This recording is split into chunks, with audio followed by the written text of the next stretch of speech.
ono, braćo i sestre, zašto nam džemati treba, to je ono zašto se i žrtvujemo da bismo imali ovo što imamo. I ako na dijelu pogledajte da je to još uvijek usko, treba nam više i tako dalje i tako redom. Ovom prilikom rukovodstvu vašega džemata na čelu sa Hadžijom Šefadilom, svima vama koji ste redovni članovi ovog džemata i onima koji su potencijalni članovi, ne bi smjelo biti Bošnjaka u ovom gradu, a da ne bude član u ovom džematu. Ne bi smjelo biti, ponavljam. Hoću da čestitam Mubarek Krišem novog imama kojeg, evo, vjerujem da ste se uprilično upoznali sa njim, sa željama da ako Bog da nastavite putem kojim ste krenuli i dobro zakoračili sa Harun Efendijom i jednom za svagda da upamtimo, time ću i završiti, braće i sestre. Ako sami sebi ne pomognemo, nemojte očekivati da će nas neko drugi pomoći. Nek to rukovodstvo ovog džemata zna, a zna. Nek to svi članovi džemata u ovom džematu i svim bošnjačkim džematima u Francuskoj i šire dobro imaju na pameti. Nikada nas niko osim uzvišenog Gospodara neće pomoći, posebno kad nas vide da smo slabi. Danas, kada ste došli do ovog stepena i ovog nivoa, Boga mi ste svima ovako zapali za oko.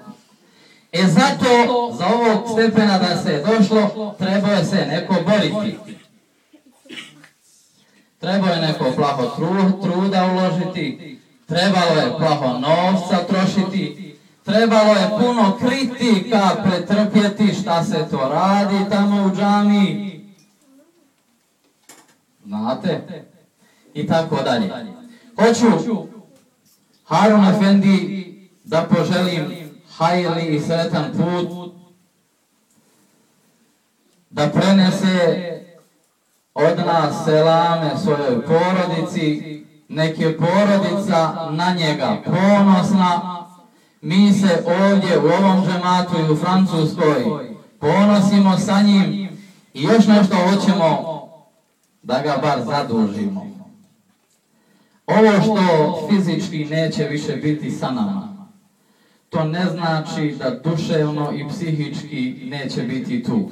I ako sutra, ne daj Bože, bude bilo potrebno da dođe da nas pomogne, očekujemo i on nek očekuje da ćemo ga pozvati da priskoči u pomoć. Harun Efendi, nek ti je Mubarek, hvala ti na svemu što si učinio. Molimo Allaha Đalešanuhu da te obilato nagradi.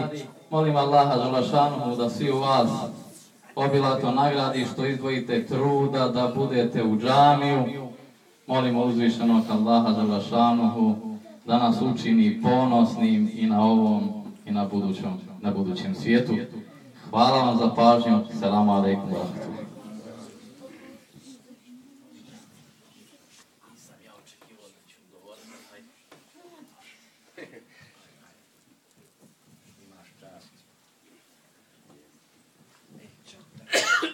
Evo sada će se obratiti Mirsad Efendija Čolović. Bismillahirrahmanirrahim. Salamu alaikum wa rahmatullah. Bojim se da nećemo puno mi uzeti vremena, došli smo iz Strasbura i jesmo stvarno, drago nam je, milo nam je bilo da dođemo da prisustvujemo ovoj svečanosti ovdje danas. Ovo je prava svečanost i eto došli smo.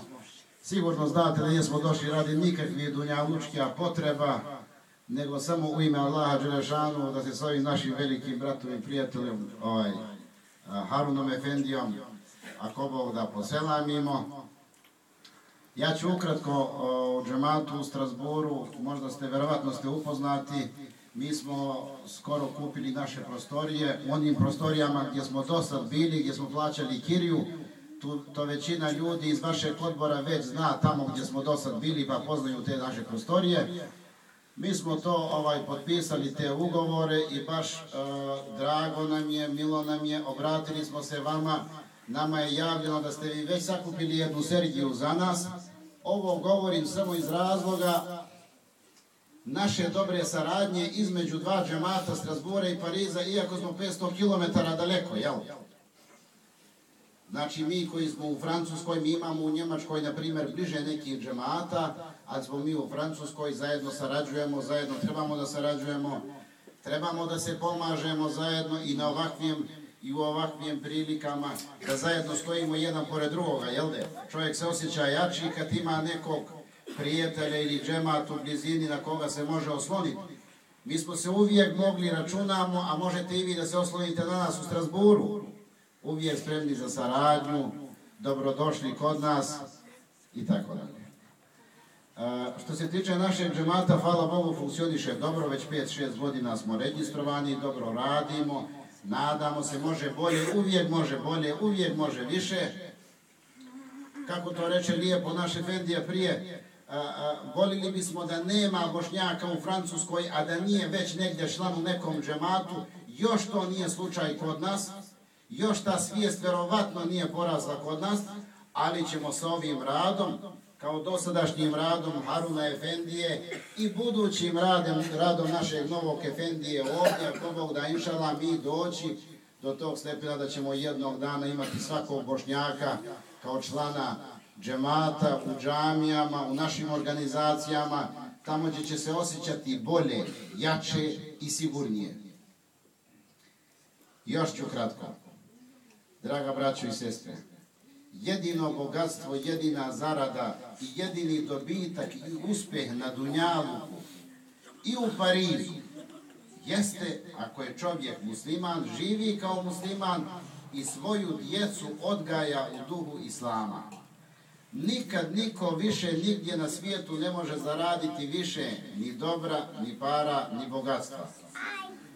Milo nam je što smo danas ovdje, Harun efendija ima velike zasluge, verovatno ovdje vi to bolje znate nego mi. Ona saradnja koja je između nas do sada bila je dobra, korektna.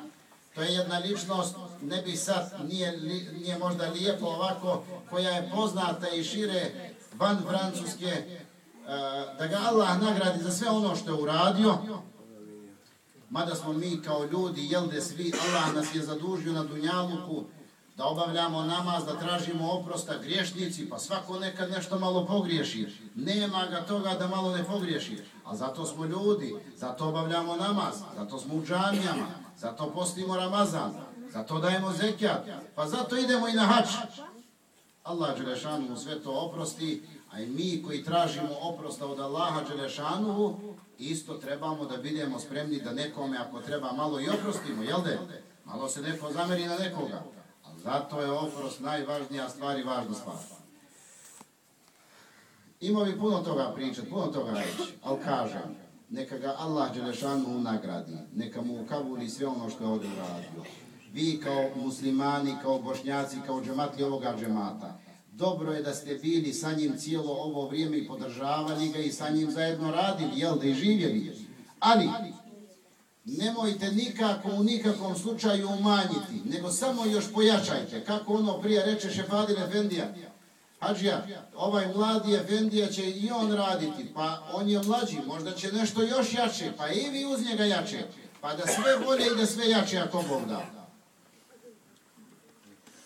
Želim Harunu efendiji lijep povratak svojoj kući, svojoj familiji, puno selama, drago nam je bilo, nadamo se lijepoj saradnji, ako Bog da inšala sa novim imamom, puno selama iz Strasbura i bujrum dođite nam.